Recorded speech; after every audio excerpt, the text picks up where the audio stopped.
Class 10th के subject SST section economics के first chapter के बचे हुए पार्ट को हम लोग आगे कंटिन्यू करेंगे। इसके बारे में देखें डेवलपमेंट क्या होता है, अलग अलग डेवलपमेंट के बारे में अलग अलग क्या सोच है, कैसे कि एक देश को दूसरे देश से डेवलप कैसे माना है, इसके बारे में हम लोग पढ़ेंगे।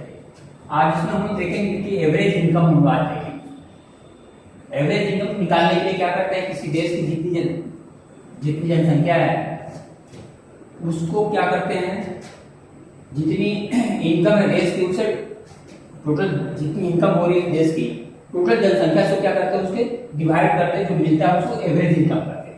इसको पर कैपिटा इनकम भी करते हैं। प्रत्येक व्यक्ति कितनी आय हो जाती है एक देश की, इसके आधार पर हमें जानकारी मिलती है। आगे हम देख लेते हैं इसमें जीडीपी क्या होता है, उसको फुल होता है ग्रॉस डोमेस्टिक प्रोडक्ट। ये पूरे साल भर में जितने गुड्स एंड सर्विसेज किसी देश में प्रोडक्शन होता है फाइनेंशियल ईयर में, उसका पूरा उसमें देखा जाता है कितना प्रोडक्शन हुआ है, जो भी गुड्स एंड सर्विसेज पूरे एक साल में कितना उसका प्रोडक्शन हुआ है, वो टोटल क्या किसके अंतर्गत आता है, ग्रॉस डोमेस्टिक प्रोडक्ट के अंतर्गत।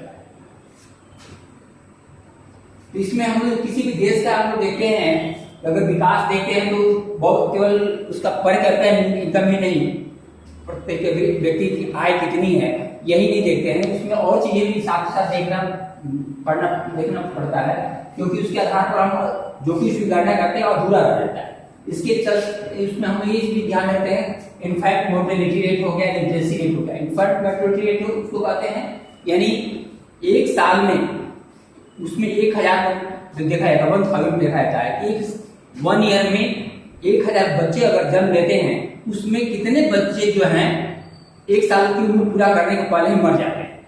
मान लीजिए कि एक देश में छोटा देश है, 1000 बच्चों पर एक बार देखा गया उसमें कि 12 बच्चे या 10 बच्चे मर जाते हैं।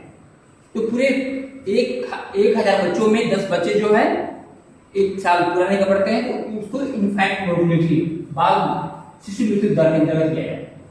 लिटरेसी रेट के अंतर्गत हम देखते हैं, इसमें हम 7 साल या उससे ऊपर के जितने लोग हैं उसमें देखते कितने लोग पढ़े लिखे हुए हैं, उसका अनुपात हमने लेते हैं। 7 साल के बच्चे या उसके ऊपर के जितने लोग होते हैं सारे लोगों का उसमें देख लेते हैं कितने लोग पढ़े लिखे हुए हैं और कितने लोग अनपढ़ हैं, उसके आधार पर हम उसका अनुपात निकालते हैं। इसके आधार पर हम उसका लिटरेसी साक्षरता दर निकालते हैं कि व्यक्ति उस देश के कितने लोग पढ़े लिखे हैं।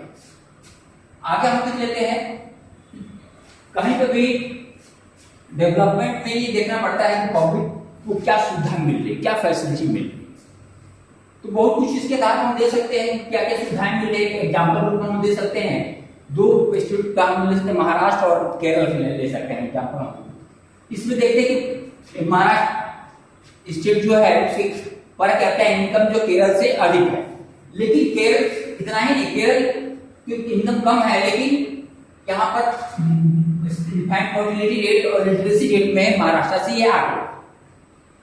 तो इसके मुख्य कारण ये है कि मनी ऐसा चीज नहीं है जिसके माध्यम से हम सब कुछ जो गुड्स एंड सर्विसेज है सब कुछ खरीद सकते हैं, ऐसा नहीं है।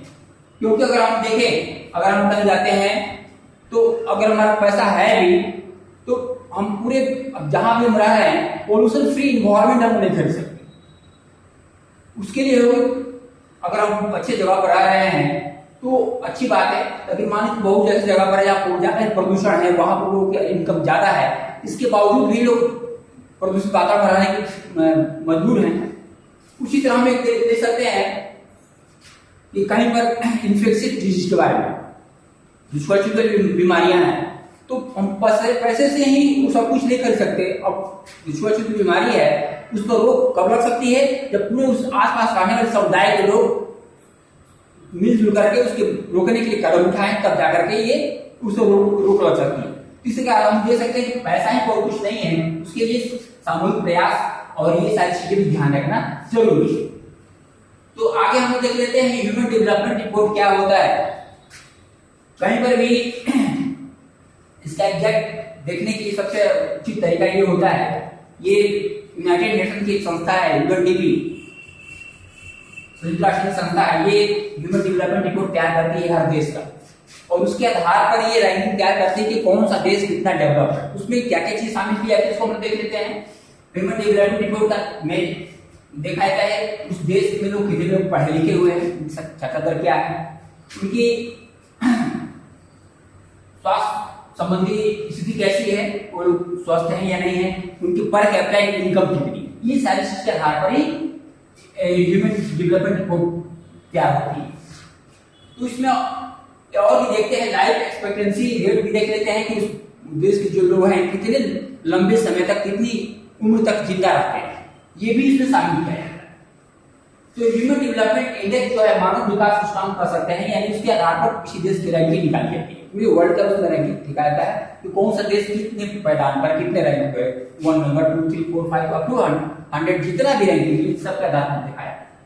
जितनी हमारे देश की दुनिया की जनसंख्या देश है उसके आधार पर।